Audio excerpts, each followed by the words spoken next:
अस्सलाम वालेकुम friends, welcome back to my channel. आज का हमारा टॉपिक है क्रीमाफिन सिरप। आज हम बात करेंगे कि क्रीमाफिन सिरप क्या है और इसके क्या क्या इस्तेमाल हो सकते हैं। प्रेगनेंसी और डोज की बात करेंगे और लास्ट में हम इसके साइड इफ़ेक्ट्स के बारे में बात करेंगे। क्रीमाफिन सिरप ये एक लैक्सेटिव मेडिसिन है और ये सिर्फ सिरप की फॉर्म में अवेलेबल है और सिरप जो है ये 120 ml की पैकिंग में अवेलेबल है और इसमें जो फार्मूला यूज़ हुआ है उसका नाम है magnesium hydroxide plus liquid paraffin. यानी कि इसमें दो फार्मूले यूज़ हुए हैं, एक का नाम है मैग्नीशियम हाइड्रोक्साइड और दूसरे का नाम है लिक्विड पैराफिन। जो मैग्नीशियम हाइड्रोक्साइड है ये इसमें होता है 3.5 ml और मैग्नीशियम हाइड्रोक्साइड को हम मिल्क ऑफ मैग्नीशिया भी कहते हैं और लिक्विड पैराफिन जो है ये इसमें होता है 1.25 ml। ये था क्रीमाफिन सिरप का इंट्रोडक्शन। अब हम इसके यूजेस के बारे में बात करते हैं कि वो कौन सी ऐसी कंडीशंस हैं जिनमें आप क्रीमाफिन सिरप का यूज़ कर सकते हैं। क्रीमाफिन सिरप को आप इनडाइजेशन में यूज़ कर सकते हैं। इनडाइजेशन जो है ये एक ऐसी कंडीशन है जिसमें आपका जो खाना होता है वो ठीक तरीके से हज़म नहीं हो पाता, जिसकी वजह से आपको भूख की कमी होने लगती है और जब आप खाना खाते हैं तो आपको ऐसे लगता है कि जैसे मेरा पेट पहले से ही भरा हुआ है और कभी कभार आपके पेट में दर्द भी रहने लगती है। इस कंडीशन में आप क्रीमाफिन सिरप का यूज़ कर सकते हैं और क्रीमाफिन सिरप को आप एसिडिटी में भी यूज़ कर सकते हैं। एसिडिटी जो है ये एक ऐसी कंडीशन है जिसमें आपके मैदे में जो एसिड होता है या फिर आपके मैदे में जो तज़ाबियत होती है वो बहुत ज़्यादा हो जाती है, जिसकी वजह से आपके सीने में जलन रहना शुरू हो जाती है और आपकी खुराक की जो नाली होती है उसमें भी जलन होना शुरू हो जाती है। और अगर ये कंडीशन ज़्यादा देर तक रहे तो फिर इसकी वजह से आपकी खुराक की नाली में दर्द रहना शुरू हो जाती है और आपका गला पकने लगता है। इस कंडीशन में भी आप क्रीमाफिन सिरप का यूज़ कर सकते हैं और क्रीमाफिन सिरप को आप पेप्टिक अल्सर्स में भी यूज़ कर सकते हैं। पेप्टिक अल्सर्स जो हैं ये एक ऐसी कंडीशन है जिसमें आपके मैदे और आपकी छोटी आंत में ज़ख्म बनना शुरू हो जाते हैं। इन ज़ख्मों को ठीक करने के लिए भी आप क्रीमाफिन सिरप का यूज़ कर सकते हैं, लेकिन इस केस में सिर्फ सिरप काम नहीं करेगा बल्कि आपको इसके साथ और मेडिसिन भी खानी पड़ेगी। सो इस कंडीशन में भी आप क्रीमाफिन सिरप का यूज़ कर सकते हैं और क्रीमाफिन सिरप का एक अहम यूज़ ये भी है कि आप इसको क्रोनिक कॉन्स्टिपेशन में भी यूज़ कर सकते हैं।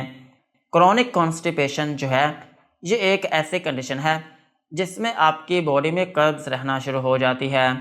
अगर किसी शख्स को बहुत पुरानी कब्ज़ है जो कि किसी और मेडिसिन से ठीक नहीं हो रही तो फिर इस कंडीशन में भी आप क्रीमाफिन सिरप का यूज़ कर सकते हैं और क्रीमाफिन सिरप को आप कोलोनोस्कोपी में भी यूज़ कर सकते हैं।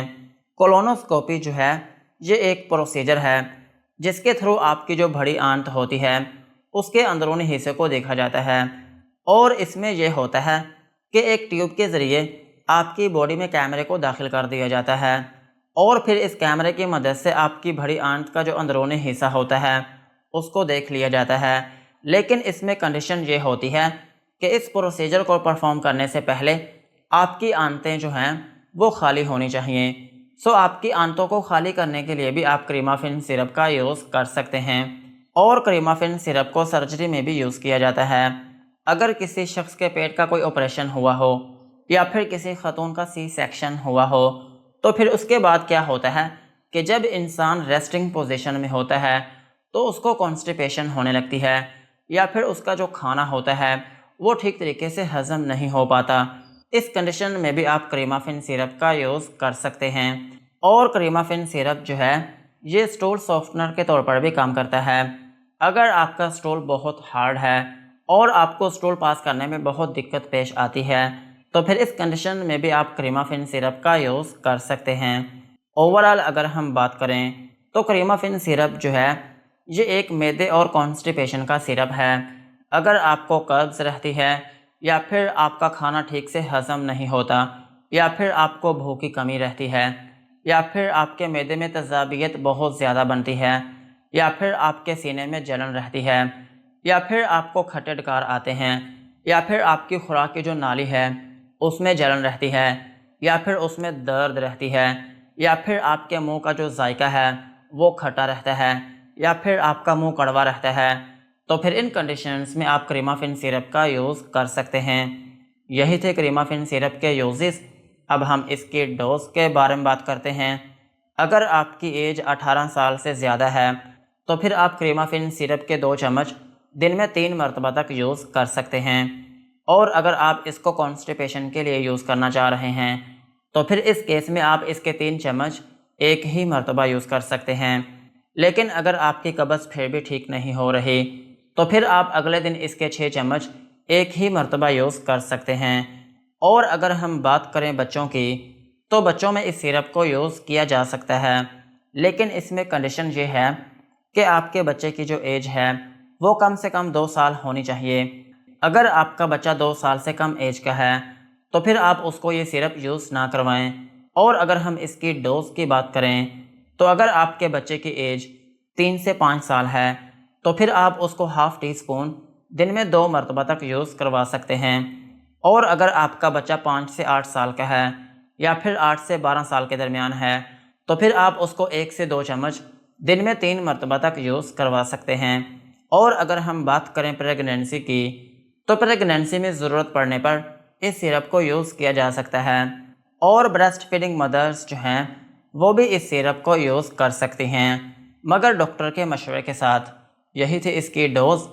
अब हम इसके साइड इफ़ेक्ट्स के बारे में बात करते हैं कि अगर आप क्रीमाफिन सिरप का यूज़ करते हैं तो आपको क्या क्या नुकसानात हो सकते हैं। क्रीमाफिन सिरप को यूज़ करने से आपको हाइपर सेंसिटिविटी रिएक्शन हो सकता है, यानी कि आपकी स्किन के ऊपर रैशेस या फिर उसमें एलर्जी हो सकती है। और आपको नोज़िया या फिर वॉमिटिंग हो सकती है, यानी कि आपको उल्टी या फिर मतली आना शुरू हो सकती है। और आपको डायरिया हो सकता है, यानी कि आपको लूज मोशन आना शुरू हो सकते हैं। और आपकी बॉडी थकावट का शिकार हो सकती है। और आपको सीपेज हो सकता है, यानी कि आपका जो स्टूल होगा वह खुद ब खुद पास होना शुरू हो सकता है। और आपको एनल इरिटेशन हो सकती है, यानी कि आपके पेशाब का जो रास्ता है उसमें आपको बेचैनी होना शुरू हो सकती है। और आपको भूख की कमी हो सकती है। यही थे क्रीमाफिन सिरप के uses, doses and side effects. आज की वीडियो को यहीं पर ख़त्म करते हैं। वीडियो अच्छी लगी हो तो चैनल को सब्सक्राइब करें एंड बेल आइकन को प्रेस करें।